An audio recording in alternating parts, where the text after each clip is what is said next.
I find grade 11 chemistry students have a lot of trouble on their tests, specifically when calculating empirical and molecular formulas. So in this video, I'm going to show you step by step how to calculate each so that you won't have any trouble on your chemistry test.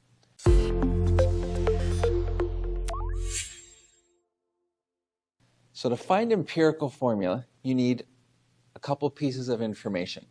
You need to know the percent composition of all the elements in that formula. So we're going to try this example. Here we have 30.4% nitrogen and 69.6% oxygen. And what we're going to do to figure this out is we're going to make a simple assumption. We're going to assume we have 100 grams of this substance. Assuming 100 grams doesn't really matter. We could have assumed anything, but it makes the math a lot simpler. The reason why it makes the math so much simpler is because if we have 100 grams of this substance and 30.4% of it is nitrogen, what is the mass of nitrogen in this substance? Well, simple. 30.4 grams. See? Easy. And what's the mass of oxygen? If we have 69.6% of it, and it's a total of 100 grams, well, 69.6 grams. So once we have that, because we're trying to figure out an empirical formula, we need to count how many of these elements we have. So we're going to convert them each into moles.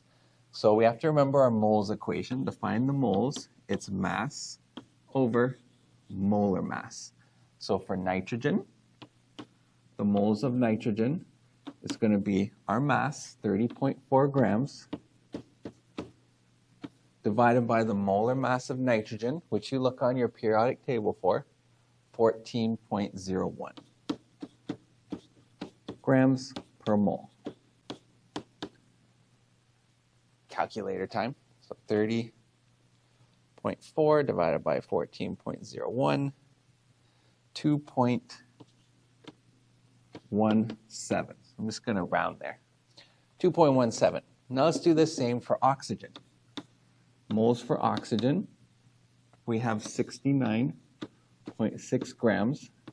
And the molar mass of oxygen, again, check your periodic table, is 16.0 grams per mole.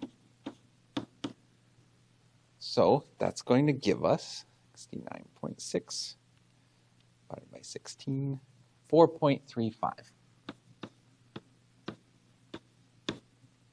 4.35.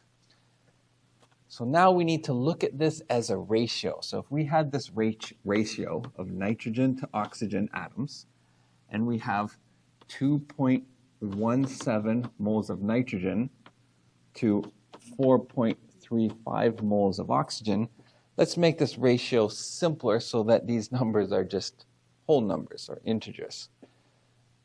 Okay, so what I can do is we need to look for a common factor here.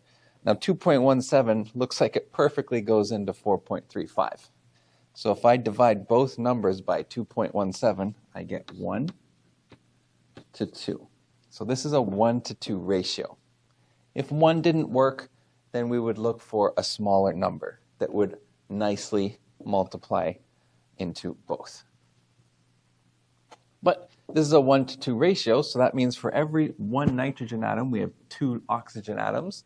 So our empirical formula is NO2.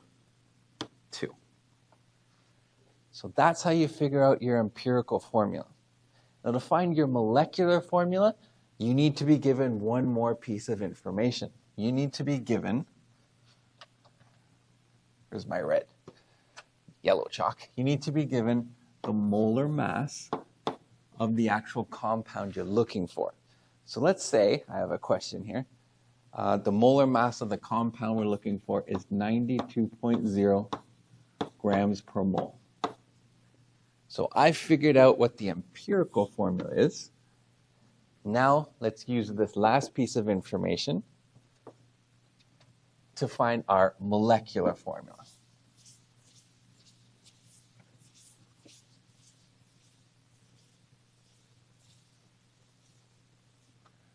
Right, so molecular formula.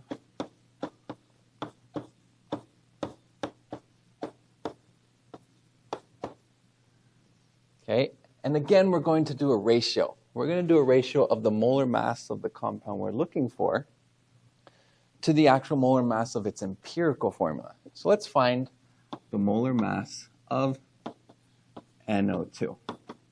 So for nitrogen, we have 4.01 grams per mole, plus we have 2 oxygens at 16 grams per mole.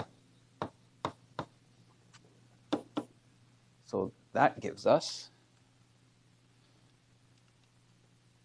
46.01 grams per mole. Okay, so if NO2 has a molar mass of 46, and what we're looking for has a molar mass of 92, well, how many times does 46 go into 92? You can check. If you did 92 divided by 46, you'd get exactly 2, right? 92.0 grams per mole divided by 46 grams per mole is 2. What does this mean? Well, since the empirical formula is simply the simplest form or reduced form of our molecular formula, and our molecular compound is exactly twice the molar mass of this, our molecular formula is therefore going to have twice the number of nitrogens and twice the number of oxygens. So that's going to be N2O4. So you have to deal with a lot of ratios, but if you can understand it, then you should have no problem figuring out your empirical and molecular formulas. I hope that helped. If you still have questions, let me know in the comments and I'll try to address them as quickly as I can.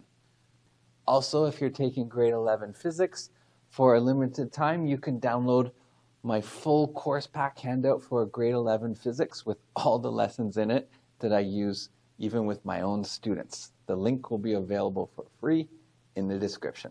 Thanks for watching.